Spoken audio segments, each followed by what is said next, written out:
Hello, everyone, and welcome back to Radicals, Yesterday, Today, and Tomorrow. Last week, I said we would be covering Christianity and its impact on America as we know it, but about an hour into researching this episode, I realized that this was gonna have to be a two-parter. So today we'll be covering a brief history of Christianity and how it became such a dominant religion in the West and how it has evolved over time and ended up pushing the Pilgrims out of England in search of religious freedom. Next time we will cover the rest. I would also like to briefly apologize for not getting an episode out last week. Life just wasn't quite going my way and I was unable to. First, we will start way back with the inception of Christianity in Rome. The Christian religion has far too long of a history for us to cover in one episode, so we'll just be starting post-resurrection and moving rapidly forward from there. Birthed from Judaism, the Christian religion gained popularity under the leadership of Jesus of Nazareth. Supposedly planted in the Virgin Mary, Jesus came from humble beginnings to become a household name and the most famous prophet in history. Over his surprisingly short life, estimated to be 30 to 36 years long, and even shorter career as a prophet, only about 3 years, Jesus started a movement counter to both the closely held beliefs of the large Jewish community and the polytheistic religion of the Romans. The attempted upheaval of established religion would lead to his crucifixion in only a few short years, and for some time after his death, Christianity remained an unpopular and radical belief system. Christians were considered an extreme deviation and extension from the teachings of the Old Testament scriptures and were not viewed fondly by both the Jewish community and the greater Roman population. The New Testament continued to be added to by various apostles during this time. But the next big step in Christianity wouldn't come for roughly another 300 years in 313 AD, when Emperor Constantine issued the Edict of Milan, legalizing Christianity in the whole Roman Empire, and about 10 years later it would become the official religion of the Roman Empire, as those in power ditched their age-old polytheism for this new monotheistic belief system. There is not a lot of information regarding the spread of Christianity over the 300 years or so after the death of Jesus, but what information there is credits the Apostle Paul's 30-year ministry across the Roman Empire and general relaxation of rules and tradition for the broader acceptance of the religion. For the uninitiated, traditional Orthodox Judaism holds the practitioner to a strict set of dietary and lifestyle laws. These laws include abstaining from certain unclean meats such as pork, reptiles, insects, and just a couple exceptions there. And it also includes some very literal translations of scriptures, such as binding the scriptures to your forehead or your forearm, and just some other things like that. Thus, the above argument voices that relaxing these regulations, supposedly allowed through a vision from God, made Christianity considerably more popular. Now we'll move forward to the rise of Christianity in the Middle Ages. The fall of the Roman Empire would bring about a Western rise of Christianity, while Eastern religions spun off in their own direction. Much of Europe ran with Christianity. The radical theological shift Constantine spearheaded towards the end of the Roman Empire set the foundation for Christianity's prominence in the coming age. That, combined with the Church grasping for power in any way possible in the later years of the empire, put it in prime position for long-term establishment after the fall. Early in the Middle Ages, most political schools of thought were rooted in Christian beliefs, fueling the conflict between church and state for the next millennium and a half. It was the only officially recognized religion in Europe, and most groups specifically drifted towards early Catholicism. This started with St. Peter being instituted as the first pope in approximately 30 CE. The civilized world would continue to grow for the next several hundred years, until we land ourselves at the religious military expeditions known as the Crusades. With prior knowledge, most people know the Crusades as an image of a knight with a red cross across his chest and something about spreading Christianity, but past that, our education never dove into what they really entailed. Thus, we'll spend a little time here and really dive into the ins and outs of this very political and religious war.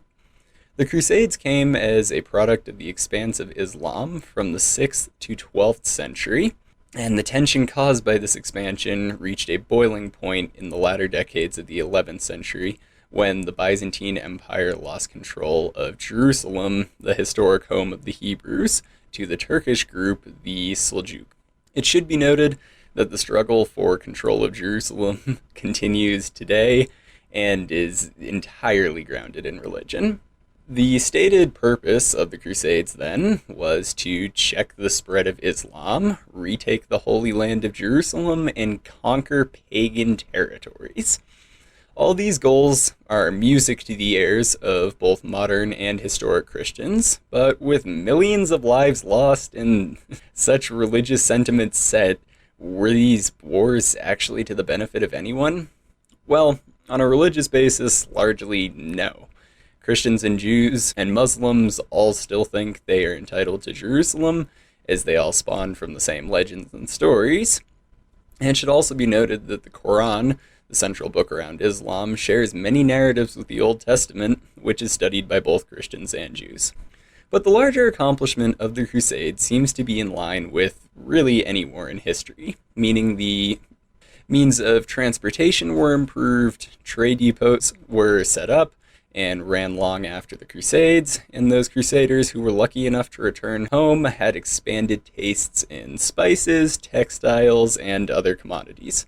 Moreover, the Crusades set the stage for an eternity of missions in the unreached areas of Europe and the Middle East. Overall, the Crusades were an ill-fated set of religious wars that ultimately progressed society, but only served to deepen the religious hatred that surrounds us today. Now we'll move to cover Christianity after the Renaissance. The Renaissance lasted from the 1300s to 1600s, and though I would love to indulge in the Reformation of the Church throughout the Renaissance, it simply isn't the most notable time for the Church. The changes were relatively in line with the other cultural changes this age brought about. Increased interest in art, nature, scholarship, and personal spirituality all took the focus of the Christian community. We'll move on to the period after the Renaissance to focus on Great Britain and the conflict within the Church that resulted in the Pilgrims setting sail for America. For most of the Middle Ages, Great Britain had been dominated by the Catholic Church, and all this changed in the 16th and 17th centuries when they broke free from Roman Catholicism. A brief period of religious conflict ensued, but eventually the Act of Settlement in 1701 made it law that the monarch had to be a Protestant. There's an interesting dramatic story surrounding this break from the Catholic Church, and it all started when Henry VIII divorced his first wife. We've all heard a lot about Henry VIII, the old saying of divorced, beheaded, died, divorced, beheaded, survived, covering just kind of his 6 wives and what happened to each of them. But against what you would probably expect, monarchs divorcing their wives who could not produce male heirs with the blessing of the Pope was actually fairly commonplace, as carrying on the bloodline was any king's primary goal. Unfortunately for Henry VIII, the Pope was receiving pressure from both Henry and the Holy Roman Emperor Charles V of Spain, who happened to be the nephew of Catherine of Aragon, Henry's wife. This put him in a quite uncomfortable position as he tried to delay negotiations surrounding the issue for as long as possible, which began to tire Henry VIII. So, Henry turned to his chief advisor, Thomas Cranmer, for an alternative. Cranmer presented a convincing argument that the king should not be beheld to the whim of the Pope. Thus, eager to marry Anne Boleyn, a maid in his court, Henry appointed Cranmer as the Archbishop of Canterbury, finally solving his problems for now. Of course, Henry VIII would go on to have another 4 wives, but we'll really get into that at some point in the future, I'm sure. What is important for now is that England broke away from the Catholic Church and established their own. Of course, this new religious system was really not that much better than the old one. It continued the hierarchy and deepened the connections between church and state. Interestingly, something modern Christians heavily advocate for now. But Christianity and Catholicism had essentially turned into just a way for the wealthy to control the actions and beliefs of the people under them, and it falls under the same kind of suffrage blanket as we've discussed in the past. The wealthy controlling the poor, and this was just the best way for Western civilizations to religiously do that. Now, it is important to note that reformation within the church had been sought after for some time previous to the split from Catholicism. And this was primarily headed by one Martin Luther. Luther believed in all the previously mentioned issues within the church and wished to reform it within what he believed were the constraints of the Bible. Luther was actually shut down by Henry VIII previous to the break from the Catholic Church, something that really doesn't look great for Henry in hindsight, but does anything look good for him? All in all, Luther started the religious Reformation in England, though the Pilgrims would not drop the Mayflower Compact for another 100 years or so. A group of religious radicals called Puritans fought for reformation within the Church of England for many years on the beliefs of Martin Luther, and would come to form different opinions on how to best gain the religious freedom they desired. Essentially, two factions were formed from the Puritans, and the people that stayed Puritans held the belief that the Church of England could change and allow this religious freedom they desired. On the other hand of things were the Pilgrims, who just over time began to believe that the only option was to leave England and find a new home where they could practice their religion how they wanted to. This would lead to the Pilgrims leaving England for Holland, where they would live for about 7 years in religious freedom, but with the caveat of just undesirable physical labor and just pretty bad living conditions. So, not really the ideal trade-off that they wanted. This and other factors would lead them to America, where they would work to establish a Christian society following their own beliefs. But for now, this is really as far as we're going to go.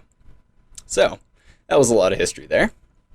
It's interesting to see how much of an impact Christianity had on our history and the role it played in government for hundreds of years.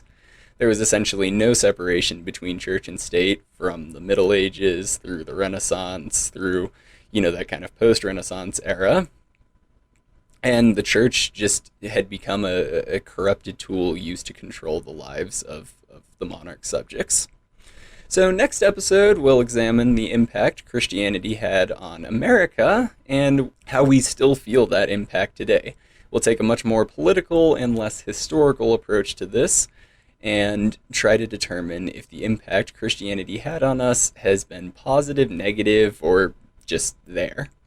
So, thank you all so much for listening, and I will see you all next time on Radicals, yesterday, today, and tomorrow.